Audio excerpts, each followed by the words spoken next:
everybody. Today's class is about as we're starting clinical examination, which encompasses general physical examination and the systemic examination, which is the system proper, which involves the respiratory system, the cardiovascular system, the abdomen, and the central nervous system, which includes the sensory, the motor, with reflexes, the first six cranial nerves and the second six cranial nerves. So, to understand or to get a clue to the diagnosis, if we perform the general physical examination meticulously, it provides an adequate clue to the diagnosis. So, as we go into this general physical examination or GPE, the learning objectives is at the end of the teaching learning session, the student should know the importance of general examination in clinical physiology, signs to be examined in general examination, examine and elicit different signs, and to know the physiological basis of development of abnormal signs and correlate with the pathophysiology of disease processes. So, what is that we need to look here? The general physical examination begins from the time we see the patient.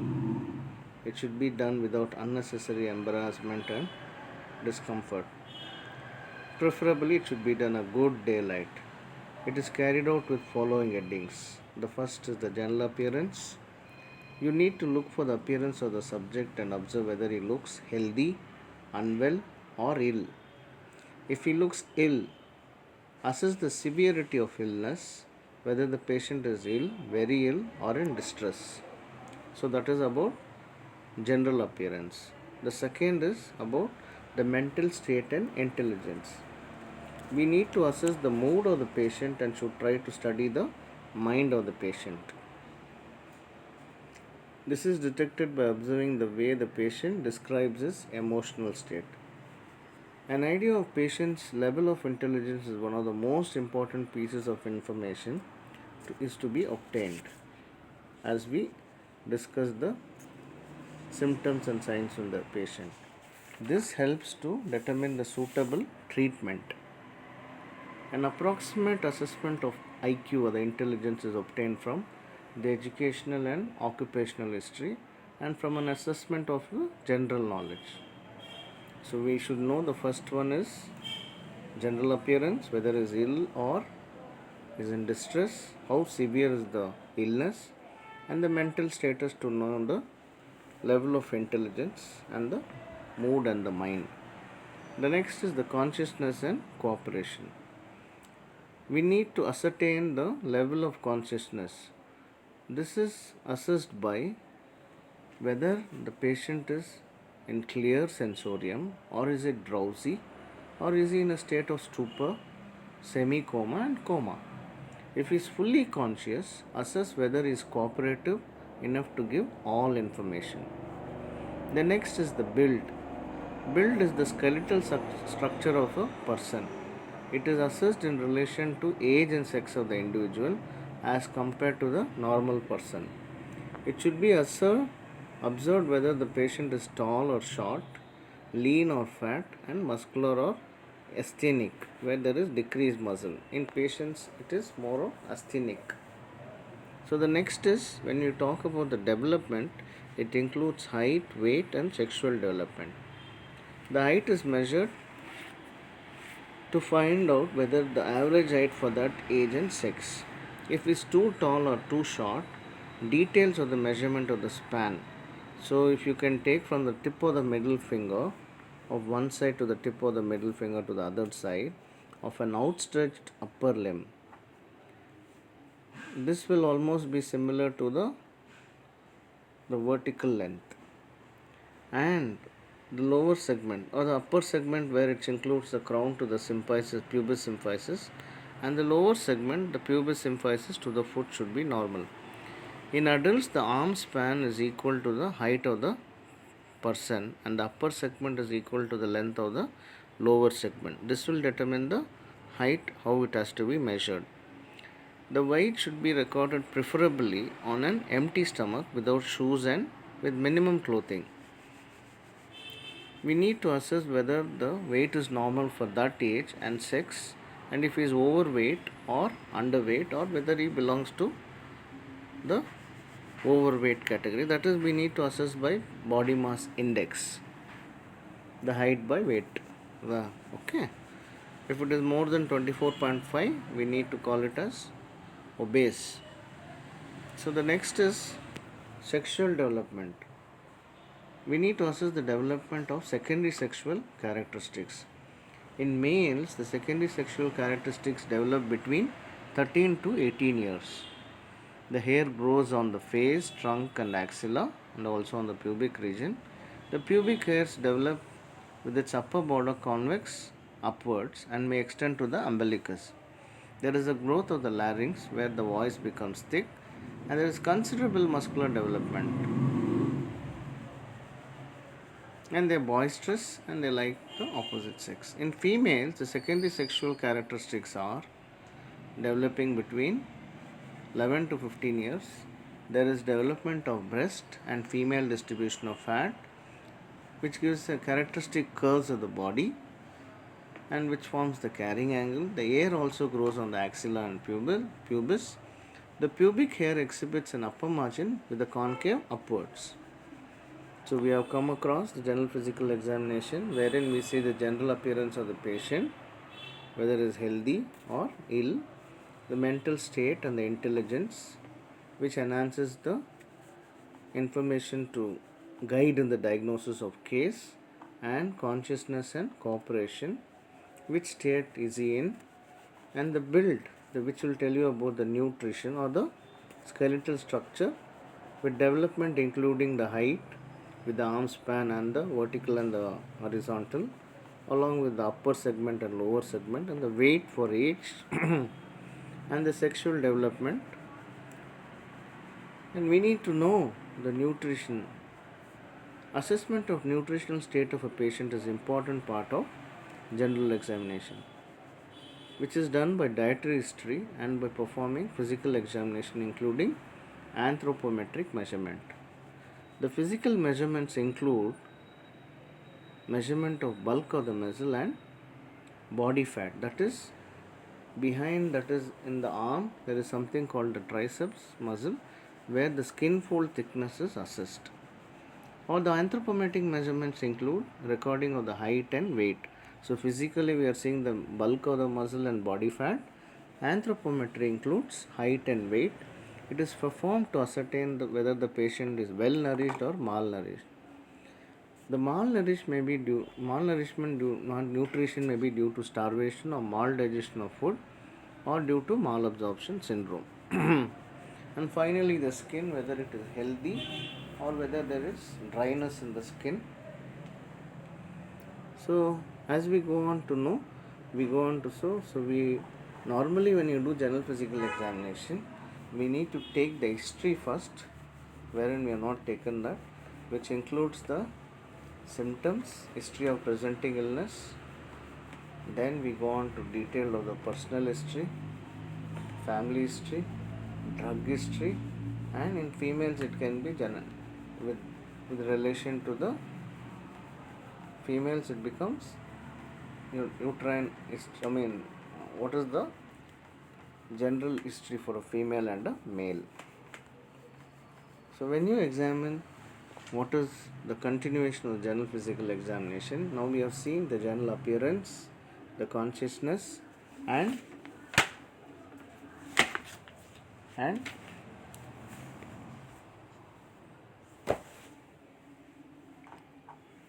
the intelligence with consciousness, with built and development, with also the nutritional state of the patient. This is the nutrition.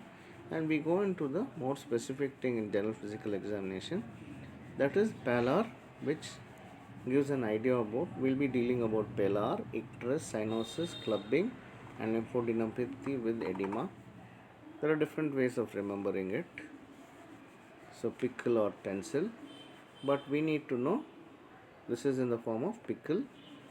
The pallor is paleness of the skin, It depends on the thickness and quality of the skin and the amount and quality of blood in the capillaries. Thickness and quality of skin, and it depends on the amount and quality of the blood in the capillary. It is detected by examining the lower palpebrae conjunctiva, tip and dorsum of the tongue, soft palate and nails. You can see that how it is in the palpebrae conjunctiva. You can see paleness, and this is your anemia. Decrease in hemoglobin or RBC count is called as anemia. So pallor can be the pale conjunctiva due to severe anemia.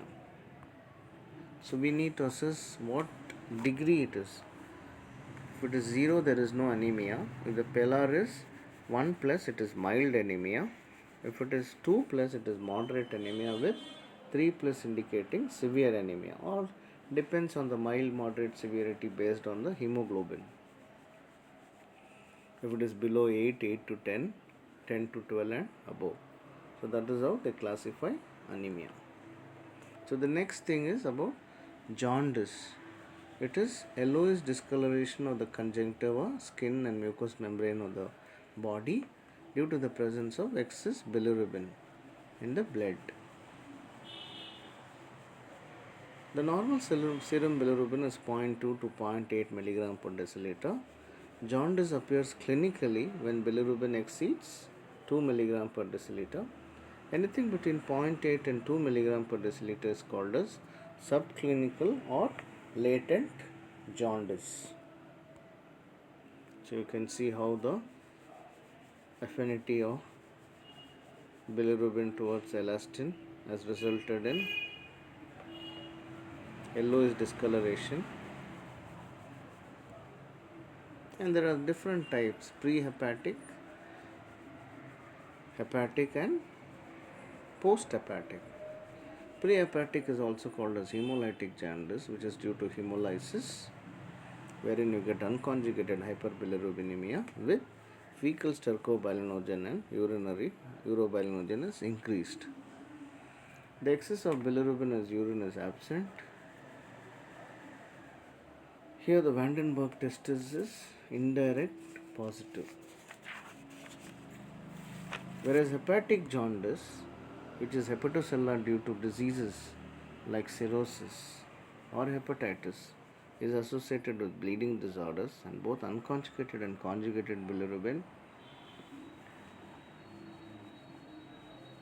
is there, with fecal stercobilinogen and urobilinogen is normal or raised.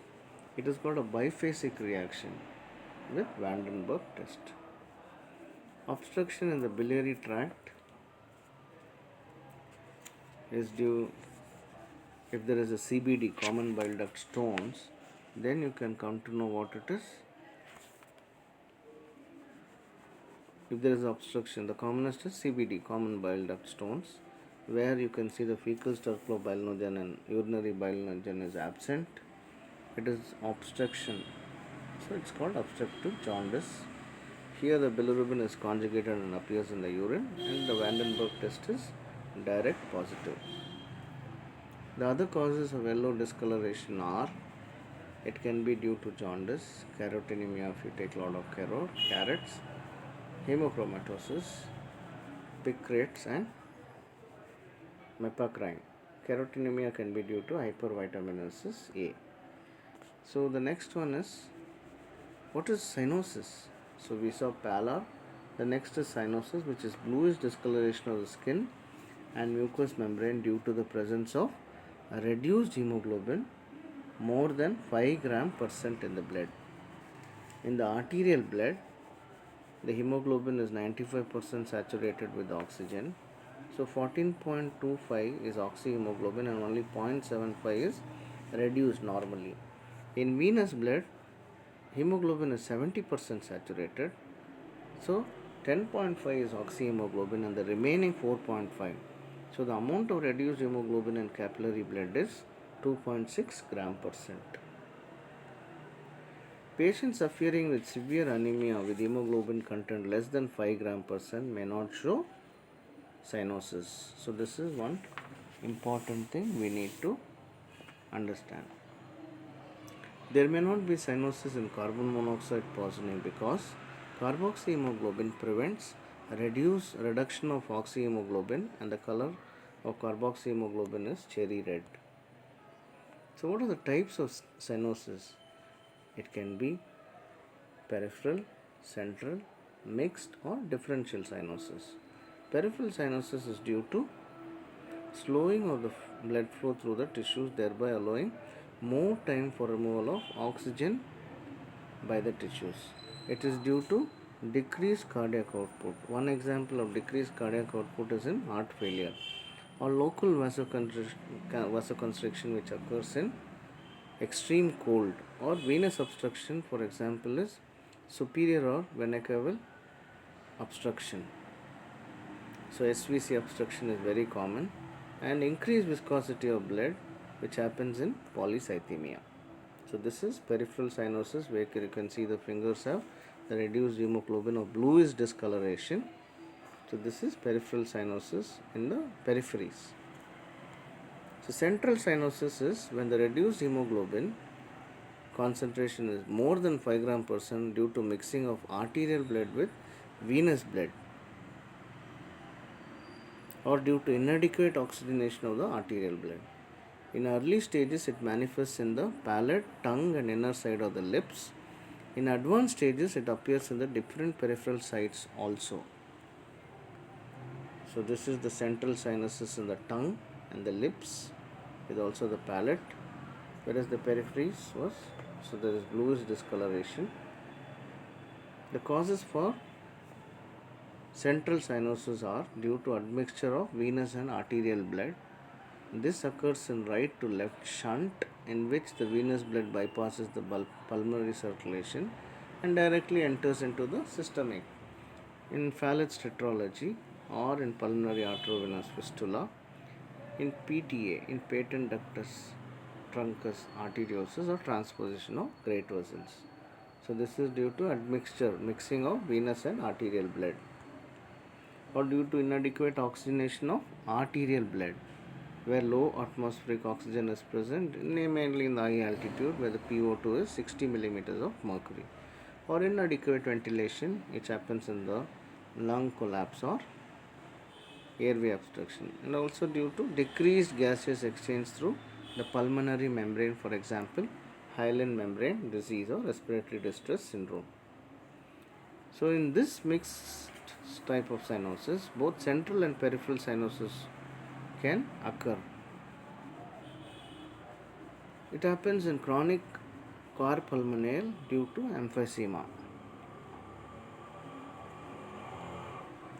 In differential cyanosis, in this condition where cyanosis does not manifest all over the body, cyanosis appears only one half of the body.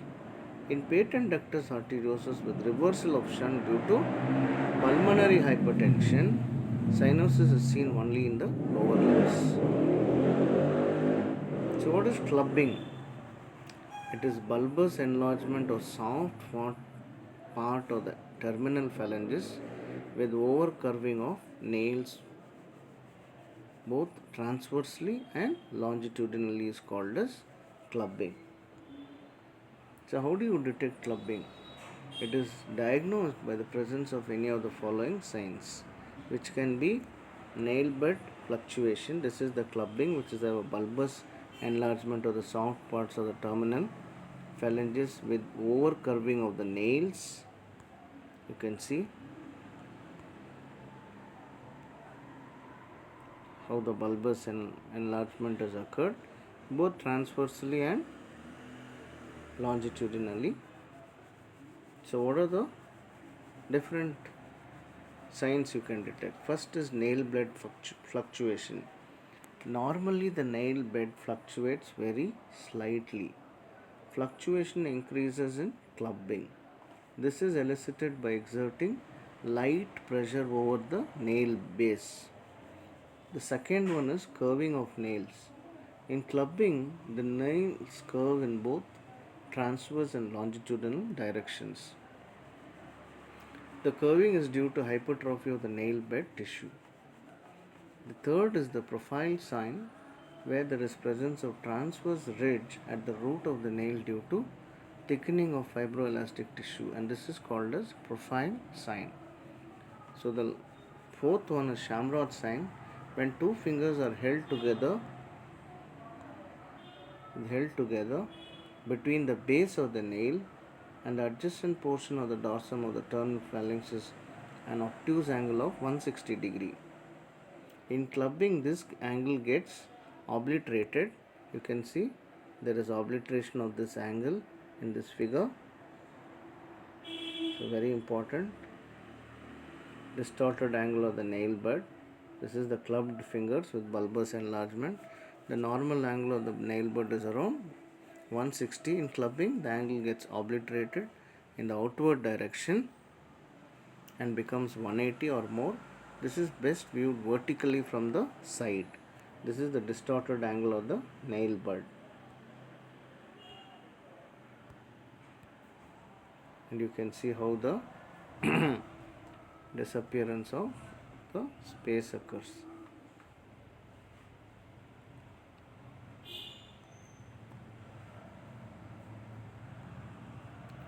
So what is the physiological basis of this? The clubbing, it can be due to dilatation of AV anastomosis, that is arteriovenous anastomotic channels, that increase in the fingers. The cause is not known. The cause of the hypertrophy of the tissue is hypertrophy of tissue in the nail bud, or it can be due to increased pressure gradient between the radial artery and digital artery, which causes edema and increased cellularity of connective tissue. This predisposes to clubbing, and also due to capillary stasis, which can be due to the back pressure, or vitamin deficiency and hormonal disorders is the cause for genesis of.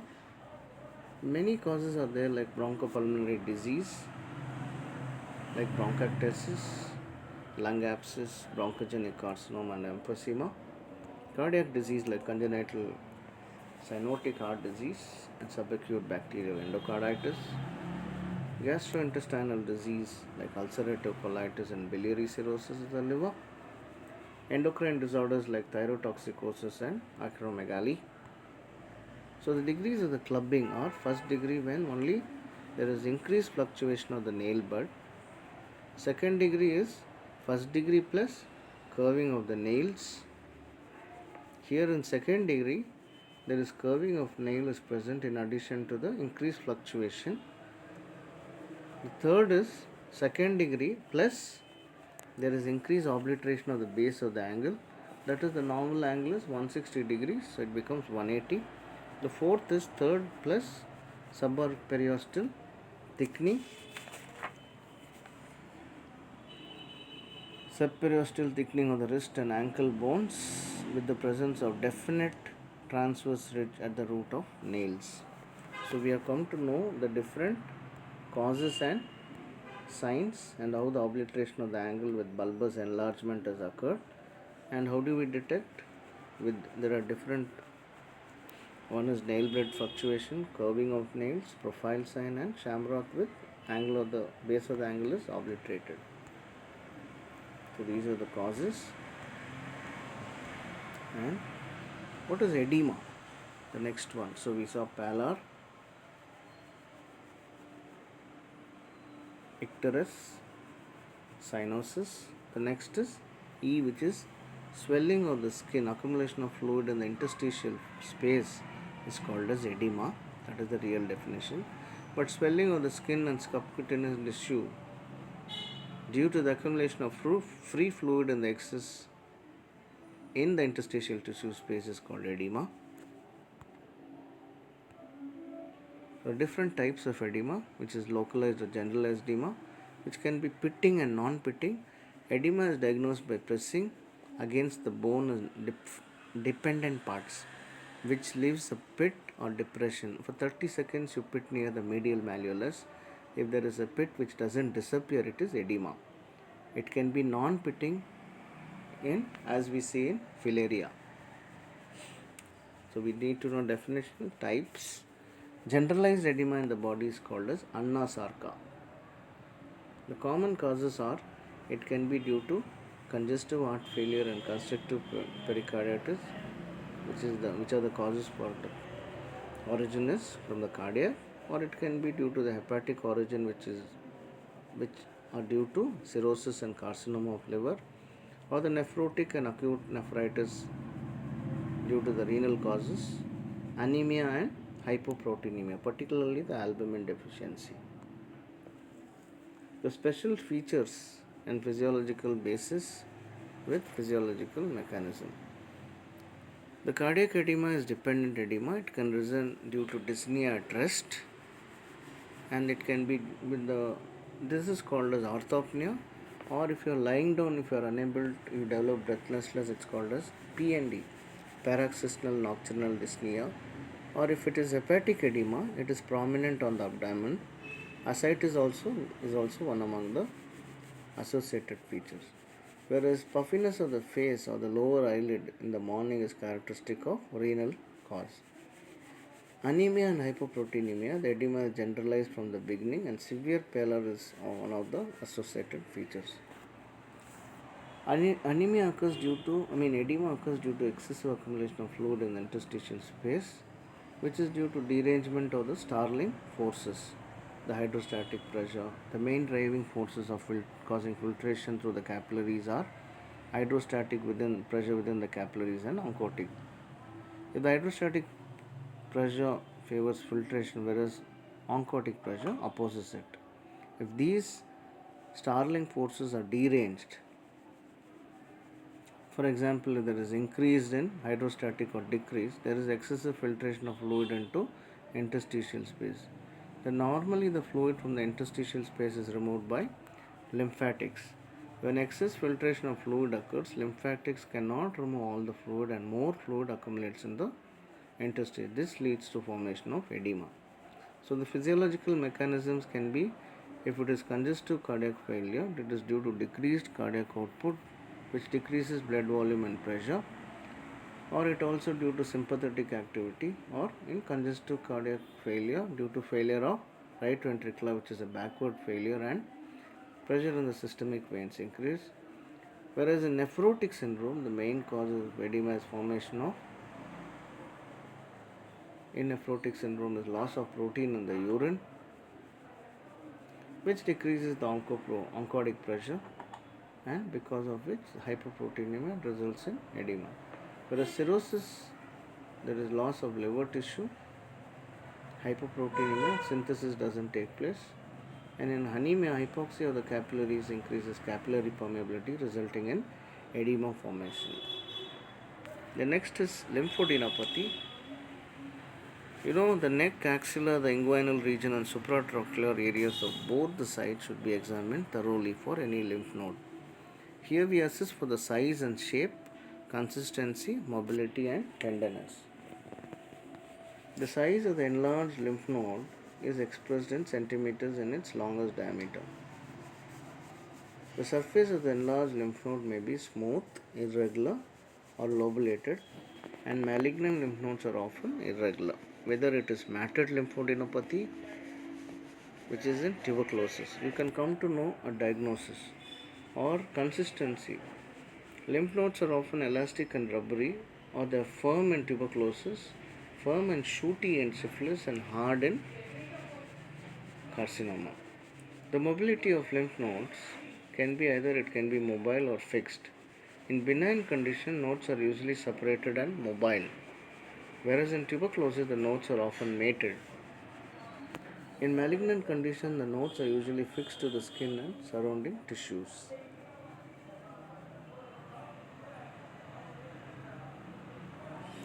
Tenderness, that is, when you press, pain is different, which the patient complains, but once the doctor presses any swelling and the patient develops pain, which is a sign. While palpating the lymph node, the patient may complain of pain and may show facial grimaces, which indicates that the lymph node are tender. You can see in tonsillitis, both the jugulogastric lymph nodes are enlarged and they are tender. Usually lymph nodes are tender in inflammatory condition, and they are non-tender in painless in malignant conditions. So the causes of lymphadenopathy can be neoplastic, which is hematological, which includes lymphomas and acute leukemia with CLL, that is chronic lymphocytic leukemia, or non-hematologic with carcinoma of breast and carcinoma of lung, inflammatory like infections like tuberculosis where the lymph nodes are mated and shooted in syphilis, the lymphatic obstruction which takes place in filariasis with infectious mononucleosis which which causes Bell-Epstein type of fever, and also connective tissue diseases like which can be due to SLE and sarcoidosis, endocrine diseases like hyperthyroidism and Addison's disease. Drugs also can cause lymphadenopathy like carbamazepine and phenytoin. What are the vital signs in the body? So the vital signs in the body are the four vital signs: the temperature, the pulse, respiration and blood pressure.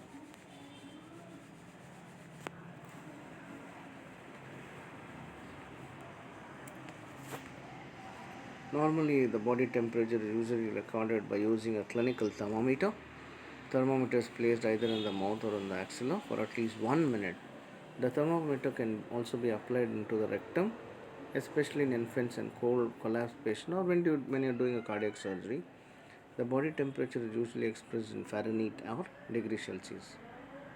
Normally, it's between 98 to 99 degree Fahrenheit, which includes 36.6 to 37.2 degrees Celsius.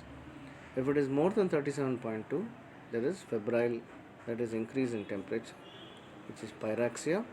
High fever is between 40 to 41, and hyperpyraxia is more than 41.6. Hypothermia is more 30. Hyperpyraxia, malignant hyperthermia is in dantrolene poisoning.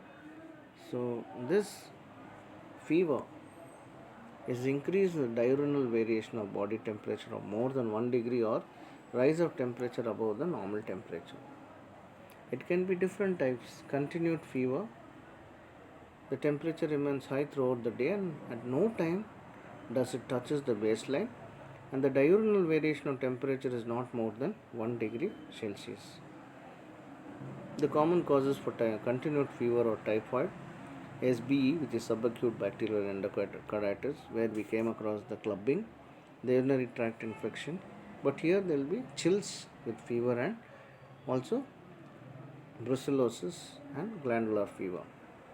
Remittent fever, here the temperature remains raised throughout the day and at no time does it touch the baseline, but the diurnal variation is more than 2 degrees Celsius. Wherein continued fever, it is not, the diurnal variation is not more than 1 degree Celsius.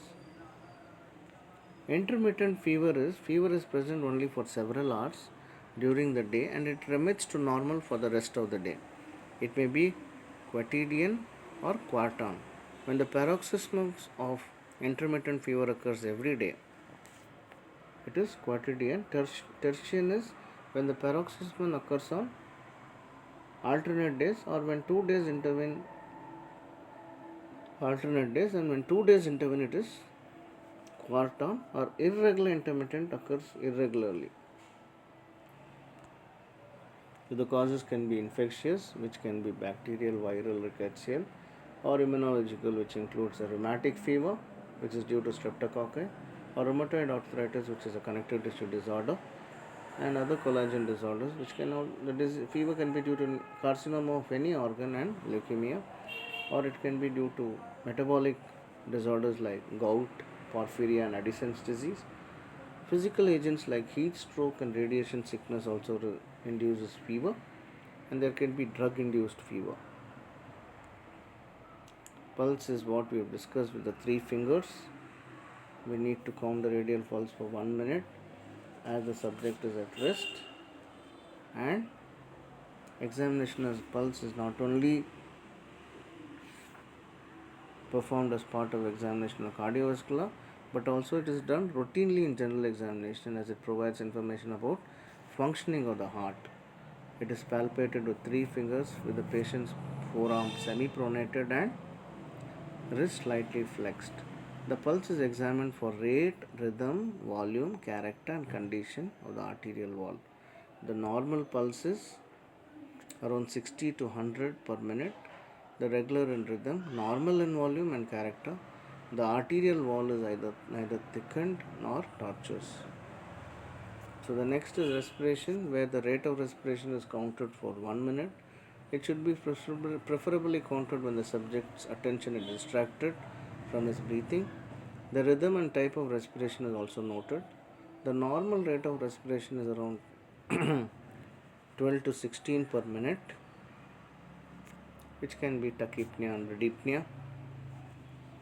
So finally we have the blood pressure. The normal blood pressure is recorded by a sphygmomanometer. First you come to record the palpatory method, which gives roughly about an idea about systolic blood pressure, whereas the accurate is the auscultatory method, wherein the systolic is between 100 to 140 millimeters of mercury and diastolic is 60 to 90. So we have come across pallor, icterus, also called as jaundice, cyanosis, clubbing, lymphadenopathy, and the 4 vital signs. Which are they? Pulse, temperature, pulse, respiration, and BP. The one new which has been included nowadays is pulse oximeter, which tells you about the saturation. This is also has become a vital sign now. And one important thing is in temperature, which is not only pyrexia which is important, there is also when the temperature is below 35 degrees, there can be hypothermia. It is more dangerous when you get prolonged exposure to cold, or in myxedema when there is hypothyroidism or hypopituitarism or hypoglycemia. Hypothermia is more dangerous because it causes bradycardia, hypotension, and shallow respiration. And in severe cases, it causes confusion, stupor, and coma. Brain is probably protected by low temperature. And we also use cardioplegic solution, that is potassium rich cold solution, in cardiac surgeries. Thank you.